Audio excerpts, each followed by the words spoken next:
Uh, Hello and welcome to this short discussion. Has the people's disrespect of the police and fearlessness of the justice system gone too far? My name is Keith Stokes-Smith, Chairman of the Birmingham Commonwealth Association and a retired magistrate. I'm joined today by Mr. Paul Sabapathy, CVO CBE, former Lord Lieutenant of the West Midlands, and Mr. Stephen Bailey, a barrister in Birmingham, and Mrs. Dawn Carr, community activist. We're also expecting two others to join us and hopefully will do so soon. Panel, thank you for joining us today. So the question is, has the people's disrespect to the police and fearlessness of the justice system gone too far? Now, by way of background, let me read out a few possibly relevant or irrelevant comments. The 1962 Royal Commission on the Police reported, in quotes, no less than 83% of those interviewed professed great respect for the police, with 16% saying they had mixed feelings, and only 1% said they had little or no respect. So it's an 83% respect for the police in 1962. The national average today appears to have dropped to something like 55%, which is obviously a significant drop. Now, take this with a pinch of salt, that the Telegraph newspaper article from November 2014, quote, no one has any respect for police anymore, close quotes. It went on to say, the role of police officers has changed beyond recognition, and the special connection with the public has been lost, says former Bobby Martin. Now, at this stage, I would like to put some questions to ACC Long, who's yet to join us. So, Stephen, could I invite you to give your initial reaction and comments on that? Yes, I think that can be seen against a background that society generally is less deferential than it was 50, 60 years ago. And I think that's not necessarily a bad thing if that coincides with an increased drive towards democracy and participation. It's much less of a top-down society than it was in the 60s. And that's not necessarily a bad thing.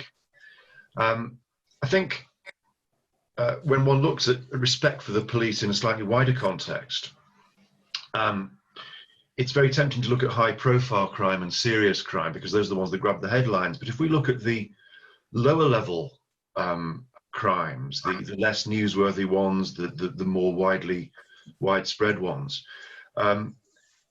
take domestic burglary, for instance. It's obviously not a trivial crime, but they're not, in my experience of nearly 30 years criminal practice, these days seen as a priority. They're not always seen as being properly, fully investigated, because of course there are resource allocation implications. The police don't have the money to investigate and to fund scene investigations as they used to.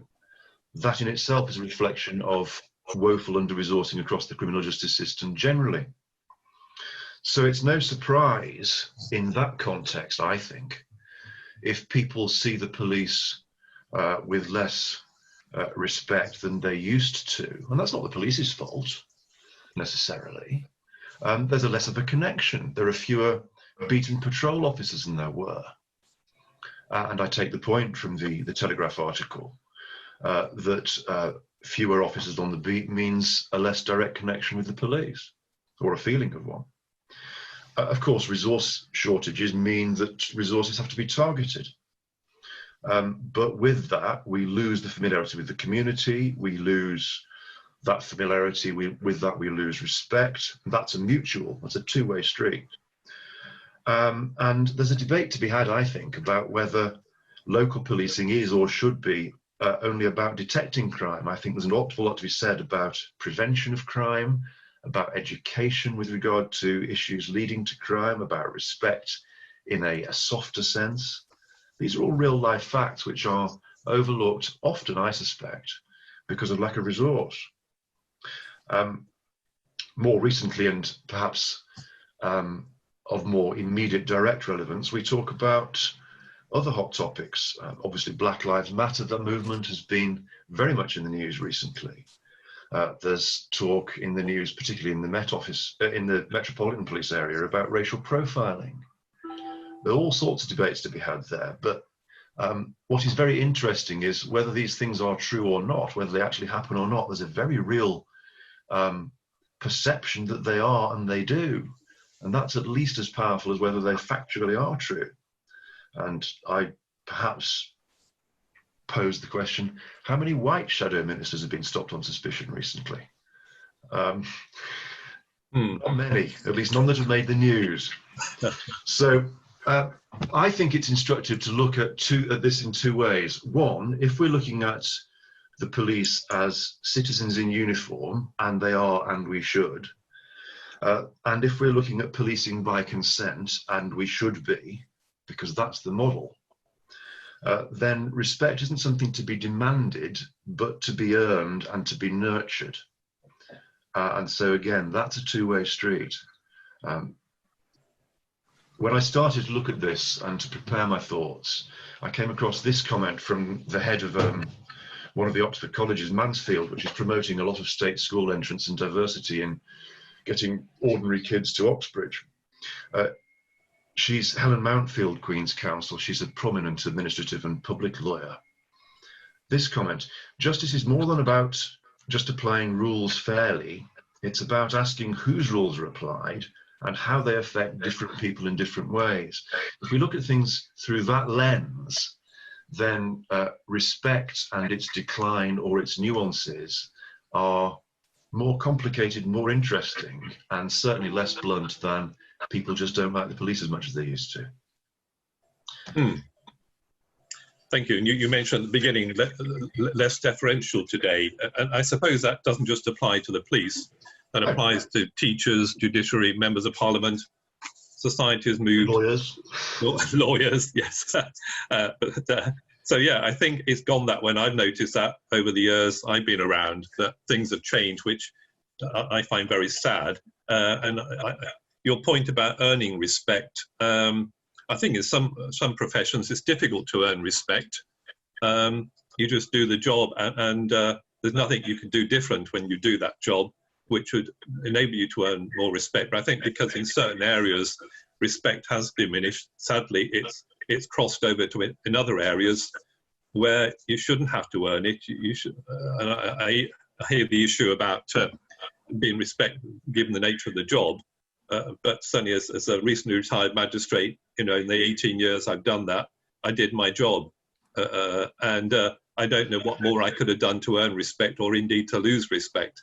So in some cases, it is difficult. But yes, if it's lost in certain other areas, I dare say it has crossed over to areas where you cannot earn it. But anyway, Paul, could I have some thoughts from you on the subject? Well, I sort of very much agree with a lot of what has been said. I came here in 1964 to study from India, and there was a much, much greater deference, if you like, to people in authority. And I think over the years that has diminished. I would really like to focus on respect to be earned. And I think part of our problem, and I think this is a societal problem, I don't think it necessarily applies just to the police. I think it is, generally widespread. And that is that we seem to be living in a period when, people don't tell it as it is. So that there's a lack of trust, and the lack of trust is because people don't feel they're being told the truth. People talk about economical with the truth. People talk about, we live in a post-truth environment, and we misspoke. And so basically saying, look, we got it wrong. And on the part of citizens, we got to accept that all of us make mistakes, and there's nothing wrong in making a mistake. and saying, look, we got it wrong. So I think we have this whole focus on presentation rather than substance. And I think all of that has led to undermining our trust and faith in institutions. And whether it's bankers, whether it's lawyers, whether it's journalists, whether it's politicians, it's all across the piece. And I think it is a huge, huge problem for us as a society going forward, because we have to tell our children that we need to tell the truth. We have to face up to it. And I think because of that, that truth has been undermined, and that has led to people feeling they're not being told the facts, and therefore there's a hidden agenda. And I think that, you know, it's a big problem, and I don't think it's an easy answer to it. But I think it starts in the home, in education, in society. And I think the other thing is I have not had much to do with the police, other than for 3 years, I used to chair the West Midlands business, because we had to be consulted on rates. This is about 25 years ago. So for 3 years, I used to chair the business forum, sitting on with the police authority, looking at the rates and so on. And I just think that one of the things we've done is, as part of trying to cut costs, I don't think we put enough resource in the police. We moved away from the Bobby on the beat, where people knew the Bobby. And it's not just a question of crime, it's getting of, you know, you went, if you didn't know the way, you went and asked the policeman to help you. You were seen as part of the community. And in villages and so on, the people were looked up to were this, you know, the policeman, the school teacher, the doctor, the vicar, and so on. All of that has gone with cutbacks, and people don't see the police. And the other point that Stephen really made is that we all focus on, you know, big crimes, the one that hit the headlines, but we don't talk about the burglaries, you know, the small petty crime, which is what affects most people. And for the person who's had the house burgled, as we've had a house burgled, it's a very, very traumatic feeling. And I just think that, you know, we've got, it's similarly with the criminal justice system. So much of the time is spent form filling and, you know, trying to say, yeah, we've hit this target or whatever. And I think there's a fundamental need to go back to, why is it that people don't have respect? And I think people don't have respect because they don't trust. And they don't trust because I don't think we're being open and honest about what is really happening. Thank you, Paul. We're joined now by Assistant Chief Constable Long. Thank you for joining us. Hello, Keith, and good afternoon, everyone. I'm really sorry. I just had some logging in issues. So I've missed your first 10-15 minutes, but I'm here now. Well, let me just bring you up to date. Stephen, I don't think we had time to read some information which I sent out this morning, but there's some very useful information which Stephen gave us, and we talked a little bit at the beginning about society being less deferential today, certainly with regard to the police, but I did add, I think that crosses many other areas to do with teachers, judiciary, members of parliament, etc., etc. And I think Paul has just mentioned something again about local policing, which obviously there was a day when the average beat officer was out there and you could see him in towns and villages, him or her, of course. But the likelihood of them coming across a crime out there maybe once or twice in their career, according to some information Stephen's given us, which isn't very cost effective, I agree. But then there are other benefits of the police being out in the community. I mean, it's an awkward question for you, but I'll ask it. Do you think a lot of it's to do with resource and lack of resource for the police given centrally? Yeah, I do think resourcing is absolutely part of the issue. We are a public sector employer, and we have to make sure that we're affordable, and affordable to the government, to the public. I also would add that crime has changed and society has changed, and as society changes, crime changes and policing changes. So, the good example that you give around the, and I did read the piece from Stephen earlier, around the Bobby on the beat. I can't disagree with the points that are being made around, their effectiveness or their visibility, and I agree that it is not about Bobbies coming across crimes and solving them then and there. A Bobby in a community, and a police officer and a police team in a neighbourhood is far more around problem solving, around young people, around vulnerability. And what I will say is crime has moved from the public space to the private space, and now more recently over years to cyberspace and to online crime. So with that, the deployment of police officers has changed from the public space to the private space. And when I say private, I'm talking about public protection, I'm talking about domestic abuse, I'm talking about harassment, stalking, and again, we have officers moving into the online space as well, where a good example is during COVID, when the public locked down, the public space wasn't available to criminals. But actually they still operated, they still committed offences, but they did so through mobile devices, through the internet, through abuse and stalking online. And a good example I would give to you is, so if I took an area of Birmingham, let's say the city of Birmingham, with regards to local policing officers, uniform officers, I would say probably about 1,000 or so across Birmingham on its own. However, plainclothes public protection officers dealing with child abuse, online child images, domestic abuse, we've probably got about near 1,500 to 2,000.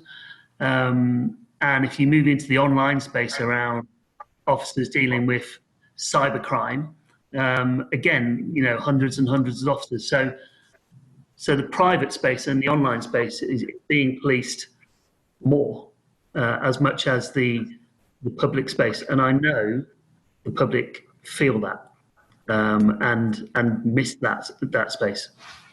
Yeah, I think I can understand that. Can I ACC longer? Have you got a first name I can call you? David. Sorry, Danny. Sorry. Danny. Danny. Sorry, of course, Danny. I can imagine that certainly we probably all agree that the breadth of your areas to cover nowadays are significantly changed and are much larger, particularly as you say, online crime. Only today I emailed the television licensing people to say I had lots of scam emails coming in telling me to renew my television license, which I've just done. But I thought, how do these scammers know that my television license was due for renewal? So obviously a lot of scamming going out there all the time. Going back to the initial question, which obviously I haven't put to you yet, though, and seeing the stats for the West Midlands, which hopefully you looked at, which appear to be less. I started with the 1960 comment stats. About 83, I think, % of the public respected the police then, and I think the national average now is about 50 something. Although the West Midlands Police sadly is below the national average. So has the people's disrespect to the police, we'll just deal with that bit at the moment, gone too far? Do you agree that the public are disrespecting the police more, and has it gone too far? I think it's more complex than that. I think to just generalise about the public doesn't help answer the question. I think we've got some real challenges from BAME community, from certainly the black community, and their relationship with policing. I'll give an example around the other side of the coin. So BBC News just 2 days ago put out a piece with regards to the policing approach to COVID and enforcement and lockdown. And we took a very deliberate approach there to use kind of a 4 E's approach, where we would engage, we'd encourage, we'd educate, and we'd only enforce at the last possible chance. And the BBC was saying 91% approval rate for policing and how they've dealt with that. So I think we have some real issues in policing around our relationship, historic and current, with the black community in particular. Definitely a wider diversity issues around our recruitment, our selection, our specialist posts, and our relationships. And I agree that confidence levels, trust levels in policing is something that we are really concerned about from those communities. A good example is actually West Midlands Police as a force has a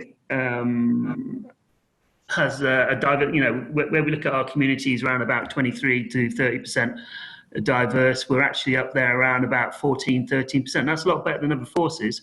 But if you look at the amount of young black men that want to join us, it's 1%. And that is an area where, especially when you look at what's happened over the summer post-COVID around Black Lives Matters, that has real concerns to us. So I can't disagree with what you're saying. I think it's wider than that, and you need to look across all communities and all policing. Thank you. Dawn would like to join us. Dawn, you can't see her on the screen, but she's actually behind This Is My City. This is Dawn. I'm making myself. Oh, you are? Okay. Thank you, Keith, for inviting me. It's funny, when we're setting up this meeting, Keith said to me, what title should we give you? And I said, community activist. And you probably wonder why I put myself down as community activist. I wanted to say that I'm just a mother. But as a black mother, instantly when you have 2 black boys, you become a community activist. And that's because of the systemic racism and a range of issues that, we have to face as mothers. But I'm not going to represent myself today as a black mother. And what I'm going to do is represent another prominent black mother within the Birmingham community who's no longer with us. And her name is Clarissa Powell. You won't know Clarissa Powell's name because she was the mother of Mikey Powell, who is the equivalent of our equivalent to George Floyd. So basically, what happened was, in September 2003, Mikey Powell had some mental, health issues, and his mother, Clarissa, became concerned. She was unable to control him, so of course she called the police. So she was brought up to feel that she could trust the Bobby on the beat. She called the police to assist her, and instead of assisting her, somehow, hours later, her son is found dead from positional asphyxiation, which is more or less the same as what happened to George Floyd. Subsequently, obviously, there was an inquest. No police officer was ever,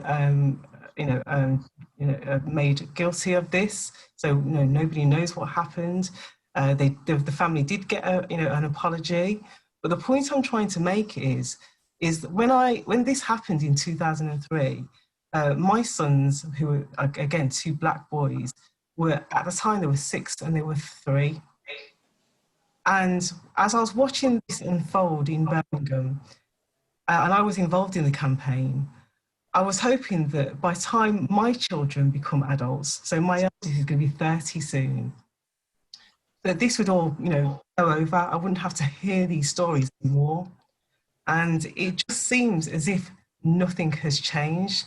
Now, I've heard everything in terms of the resources. I've heard everything in terms of, having to police private spaces as well as public spaces. But, I'm not an economic person. I'm just, like I said, I'm just a mother, I'm just a lay person. But what I do know about managing economics is, you have to manage things effectively. Now, my experience, and I can only talk about my experience in policing, it's not just, black boys that get harassed, on the streets. We as women as well do as well from police officers.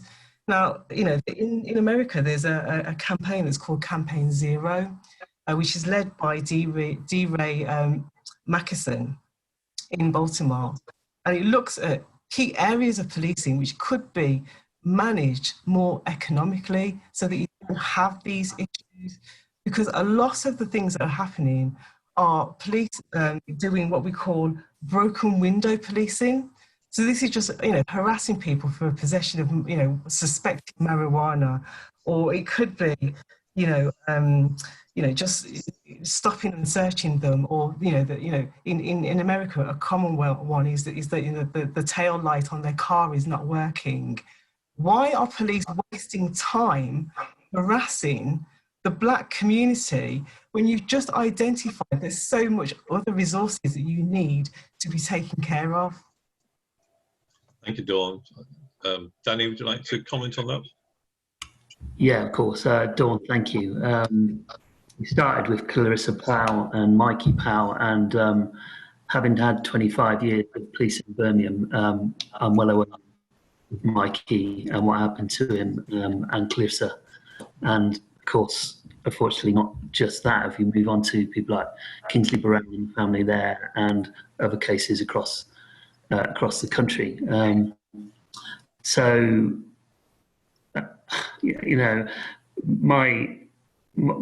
My real concerns are around people in need, such as Mikey, such as Kingsley, and the fact that we weren't able to get any care, mental health facilities, and the fact that when policing is left to deal with this, and that's a different question. But actually, the right challenge there is when policing does come in, how did we deal with it? Now, all of these tragic incidents go through inquests, court cases. I know Kingsley Burrell went through a criminal case as well.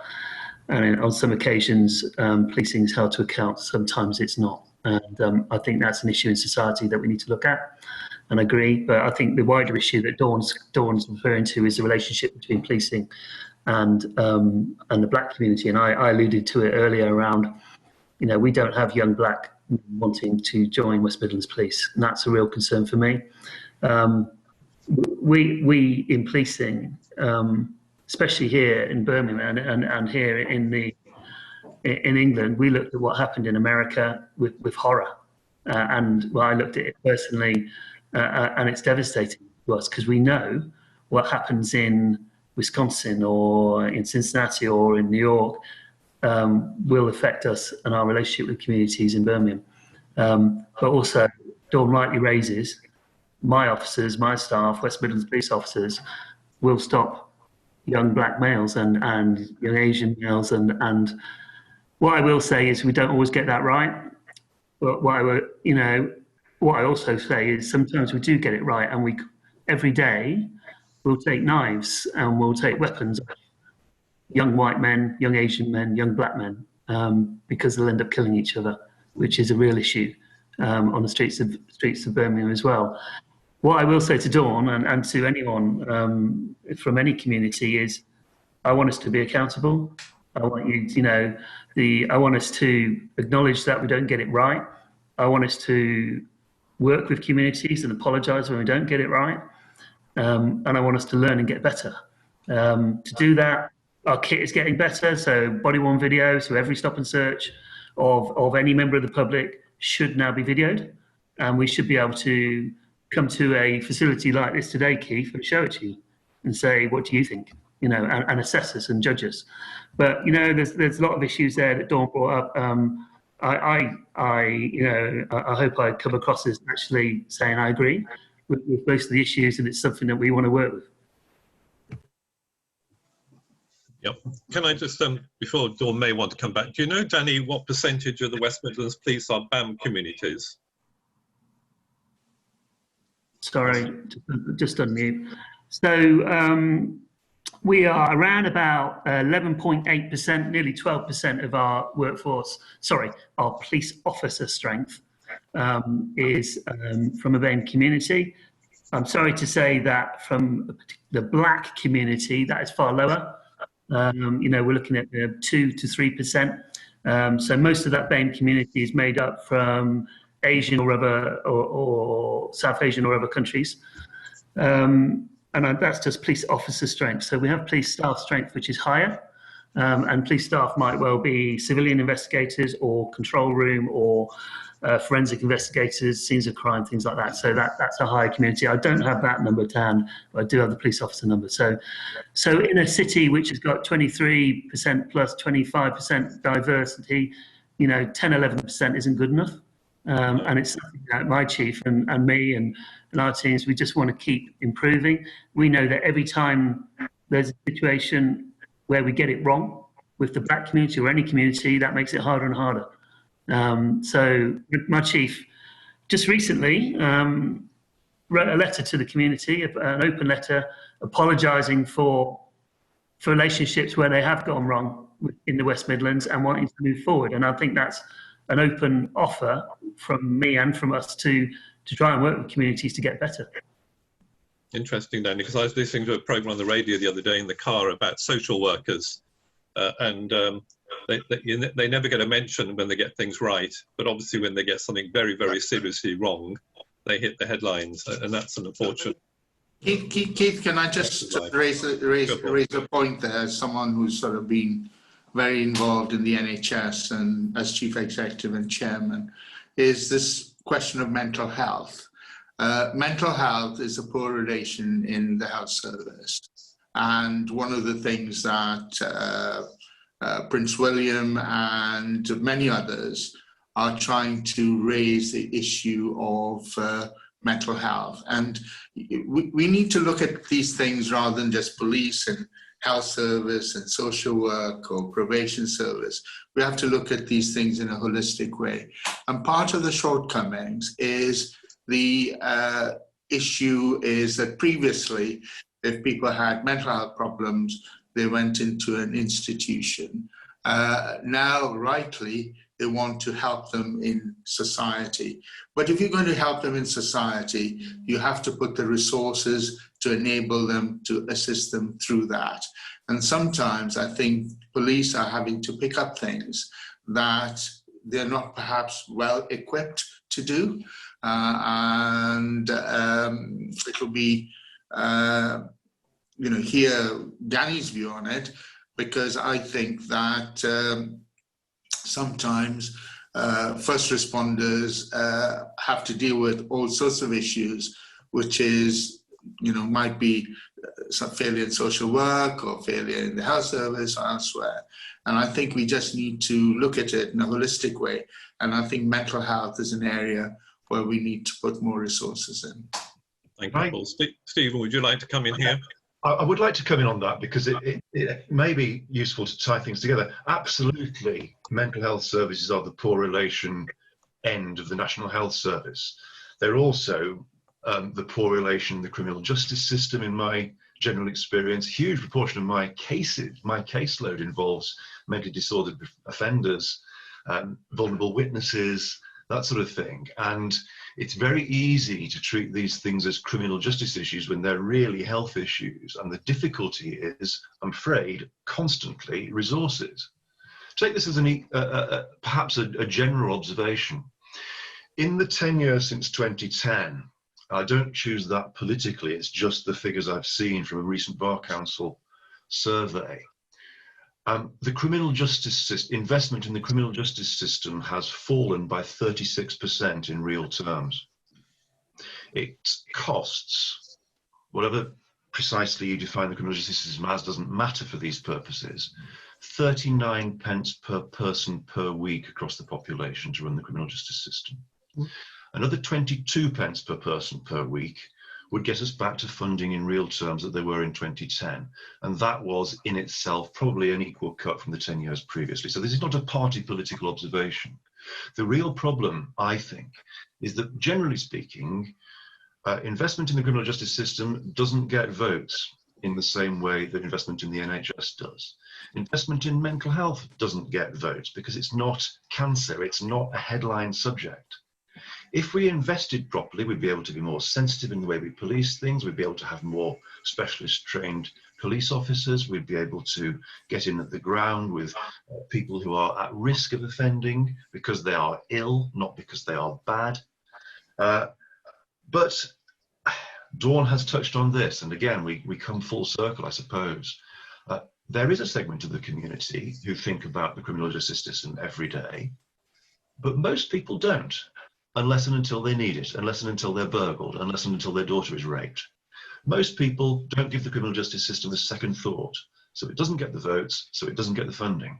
And that's what Danny's up against, that's what I'm up against, that's what Dawn's up against, that's what everybody in this panel, I suspect, in one form or another, is up against. It is more complicated and nuanced than just throwing money at a problem. Of course it is. It has to be done sensitively, it has to be done in a more targeted way. But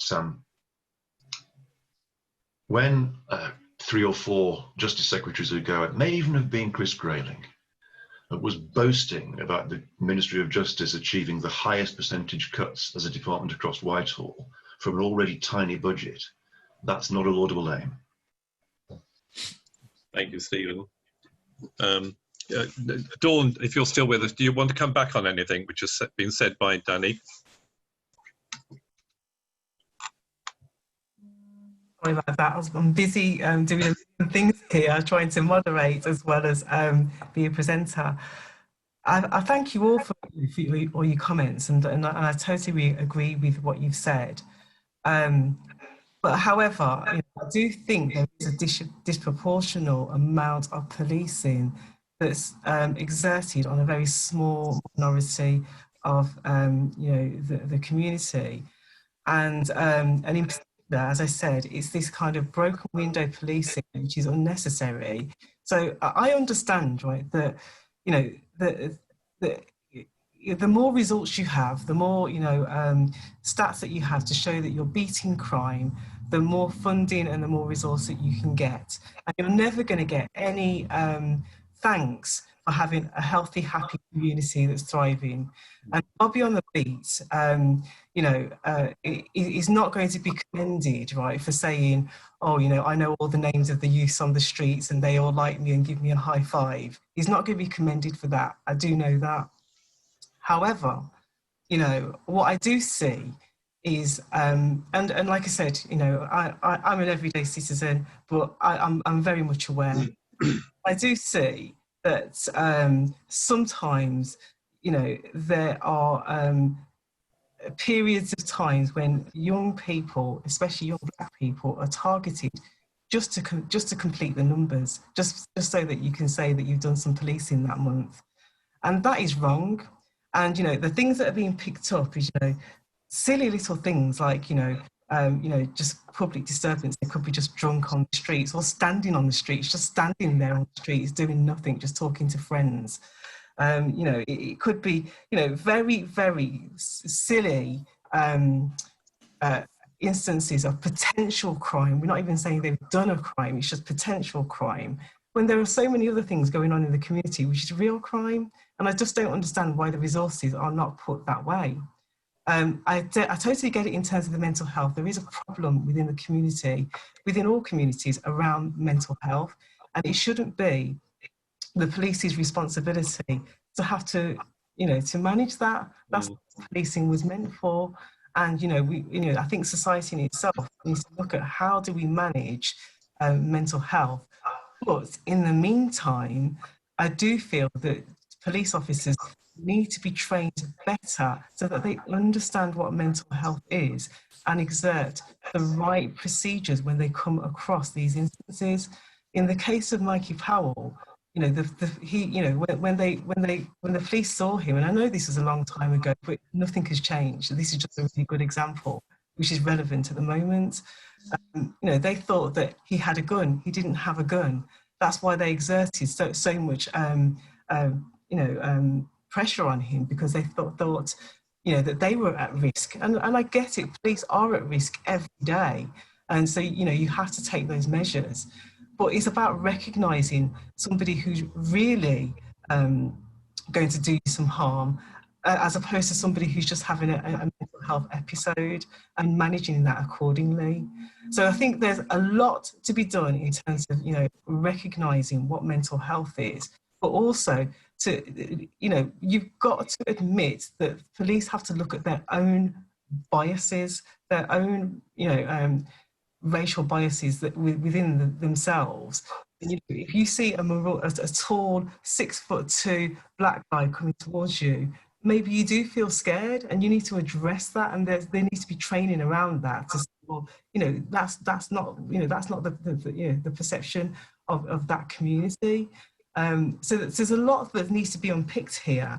And as I said, there are good examples in America in terms of the Campaign Zero 10-point scheme that was put together to look at how policing can be improved, with a view to improving that relationship with the community. Dawn, can I cut you short? Otherwise the moderator will be on to me about time running out. Thank you for that. I've got a question here, Danny, which presumably I'd have to address to you, which has come in. I don't know whether you can see the questions. I don't quite understand. It says, why have the West Midlands PCC, Police and Crime Commission, I presume, refused to participate and respond in recent inquiry and request to provide details of workforce with criminal offence? I presume this is saying or suggesting a number of police officers have criminal offences, and yet there are still recruited. I'm not quite sure.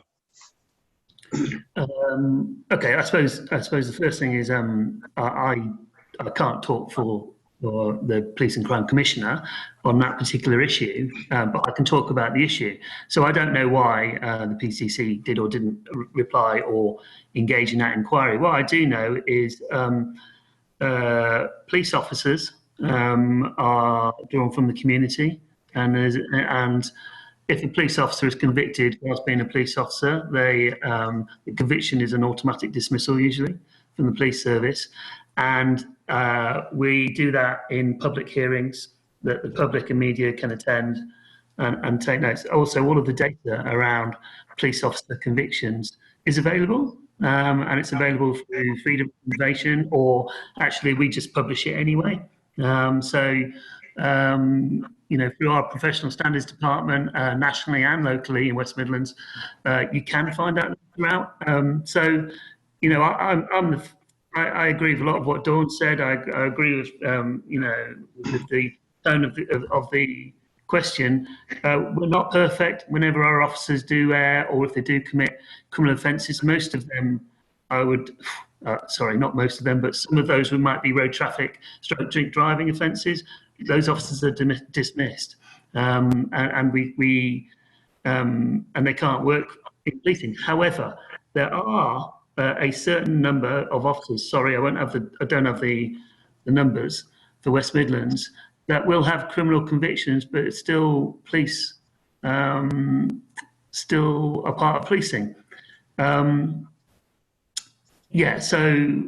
all of that data is available. I'm sorry I don't have it to hand, but all I can say is where that does happen, we're as transparent and as accountable as any other public agency. Thank you, Danny. We've got 5 minutes left, so I just wanted to deal with the last bit in that 5 minutes. Has the people's fearlessness of the justice system gone too far? Quick one from you, Stephen, first. Sorry, I'm just unmuting. It's a very simple question and a very complex answer, or is it the other way around? Recent article from The Secret Barrister, the recent book. It's a good read if anybody wants to get a proper grip on the criminal justice system. It's written by somebody who knows it.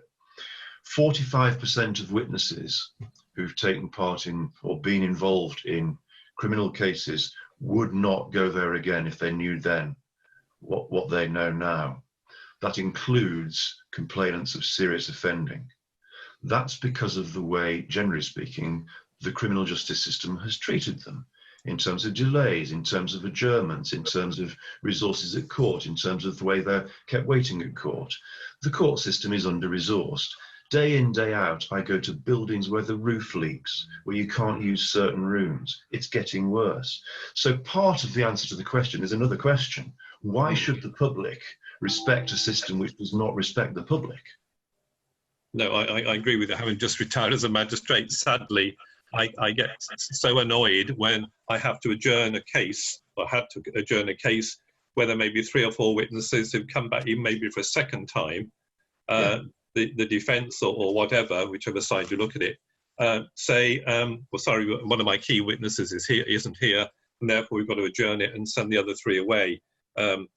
Sometimes we don't allow an adjournment of court because we would say, I'm talking as if I'm still a magistrate, we would certainly, going back a few years, we would discourage from making adjournments, and I certainly as chair, because I chaired, very rarely allowed an adjournment unless it was really in the public interest or the defendant's interest that he may be found guilty when he was innocent or innocent when he was guilty. But yes, I totally agree with you there. Very often it's a failure on the part of one of the intermediaries, be it the solicitor or even the police, to comply with an order for information or to produce something, or telephone taped recordings. The system is too slow, and yes, unfortunately, when you ask people to come back, including witnesses, thinking that 3 months, a week or a month would have been sufficient time for something to have got done, it hasn't got done because those in the system have failed to do it. Now, again, they will argue constraints on resource, but I agree. I think that's part of the fact. I think the other thing you alluded to about fearlessness of the justice system, the actual deterrent in anything is actually the risk or the fear of getting caught. And if it had got more time, I'd love to have gone into the statistics of how many crimes are committed compared to how many of those are caught for committing those crimes. And of course, again, as a magistrate, when I was in court, the defence lawyer would say, "This is the first time my client's been in court, sir." And at the back of my mind, I'm thinking, yes, but it's probably the 10th time he's committed a crime. So there is that issue as well. Unless anybody wants to add anything to that, I think we've got 2 minutes left on. Danny, do you just want to comment on the fearlessness of the justice system? I think Stephen makes a really good point, actually. I mean, we as police officers have frustrations with regards justice system. I mean, we work hard with Crown Prosecution Services, with prosecutors, with barristers, a lot around public protection issues, certainly around rape, and we just cannot get the confidence of the public through all sorts of different reasons to improve our conviction rates at the end of the line. And I think there's a whole process here that each and every of us has to own to try and get that confidence of the public back. Yeah, I think you're right. Sadly, you do get probably most of the flack for things happening the way they happen, notwithstanding a lot of the things that are outside your control. And the failure of the CPS, etc. Yes, I'm afraid you do get blamed for the failure of many others. And therefore, maybe that's another issue why there's not as much respect as there should be. 2 open notes, though, if there's time. In the West Midlands, at least, it's my understanding that rape convictions, once they get to trial, are still above the national average. I know because I prosecute a lot of rapes. That's not a boast. Second, the Lammy Review concluded, I quote, "The jury verdict is the one area of the criminal justice process in which there is no disparity in outcome by reference to race." Interesting. So there is scope for confidence. Yeah. We should find some more of it. Thank you, Stephen. Well, I've got to wrap up now, sadly. I'm sure we could have carried on certainly for another hour. Thank you, Stephen, for your contribution. Danny as well. Paul, thank you for your contribution. And Dawn, interesting discussion, debate, which they have recorded. It's the sort of thing I'd like to actually follow up in due course, amongst other things I'm going to be doing. But thank you all for your contribution. I've got to now chair another discussion at 12 o'clock. Thank you very much for your time. And yes, thank you again. Thanks. Bye. Bye. Thanks. Thanks, everyone. Bye. Bye.